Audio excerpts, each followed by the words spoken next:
పెద్దలు గౌరవనీయులు మనందరి ప్రియతమ నాయకులు గౌరవ ముఖ్యమంత్రి రేవంత్ రెడ్డి అన్న గారికి, డిస్ట్రిక్ట్ ప్రెసిడెంట్ అనిల్ కుమార్ యాదవ్ అన్న గారికి, మిగతా పెద్దలందరికీ, విచ్చేసిన మా అమ్మలకి, అక్కలకి, చెల్లెలకి, అన్నలకి, తమ్ముళ్ళకి, కాంగ్రెస్ కార్యకర్తలకి, నాయకులందరికీ హృదయపూర్వకంగా నమస్కారం.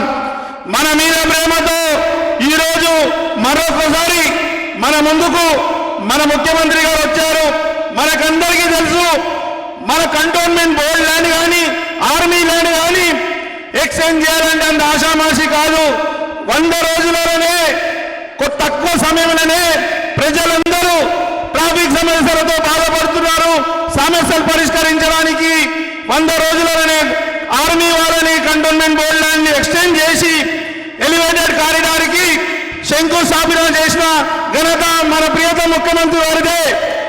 ఏ విధంగా అయితే ట్రాఫిక్ సమస్యల గురించి cantonment board land, army land exchange చేశారో అదే మాదిరిగా మనము మన ప్రజలందరూ ఎవరైతే cantonment land, defence land, aviation land ఉన్నవారి ల్యాండ్ కూడా ఎక్స్చేంజ్ చేసి మీకు పట్టాలు ఇచ్చే హామీ మన ముఖ్యమంత్రి గారు ఖచ్చితంగా చేస్తారని సభాముఖంగా మేమందరం నమ్ముతున్నాం. వారు మన ఎంపీగా ఉండే మన స్థానిక సమస్యలన్నీ తెలుసు, మన పరిస్థితులందరూ తెలుసు. మనకి ఈ రోజు చాలా సంతోషకరమైన రోజు. ఎందుకంటే మన ఎంపీ గారే మన ముఖ్యమంత్రి గారు మనకు ప్రజాపాలన అందిస్తున్నారు. గతంలో ఎప్పుడు కూడా ఒక సీఎంని చూడడం అంటే టీవీలలో చూస్తుండే, పేపర్లలో చూస్తుండే, మంత్రులు కలవడం కానీ, ఎమ్మెల్యేలు కనుక కలవడం కానీ అసాధ్యం ఉండే. ఈరోజు మన కంటోన్మెంట్ నుంచి చిన్న చిన్న నాయకుల నుంచి స్థానిక ప్రజలందరూ ఎవరైనా ఈజీగా కలవగలుగుతారు, ఎవరితోటైనా మాట్లాడగలే సీఎం అంటే అది ఎవరు? మన ముఖ్యమంత్రి రేవంత్ అన్ననే. నాయకుడు అంటే ఎలా ఉండాలి? మన ముఖ్యమంత్రి లాగా ఉండాలి.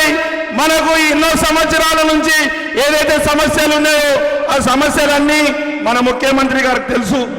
నేను కూడా వారికి తెలిసినా కూడా ప్రజల పక్షం నుంచి అన్నా ఇలా నీళ్ళ కష్టం ఉంది, నీళ్ళ కష్టం తీర్చడానికి మీరు కృషి చేస్తారు, పట్టాల గురించి మీరు కూడా హెల్ప్ చేస్తారు. ముఖ్యంగా కంటోన్మెంట్ బోర్డుని మర్జర్ చేస్తే సర్వ రోగ నివారణ అవుతుంది అన్న. మీతోనే సాధ్యం అవుతుంది, మరి ఎవరితో సాధ్యం కాదు. మిగతా విషయాలని పెద్దలు మాట్లాడుతూ అందరికీ ధన్యవాదాలు.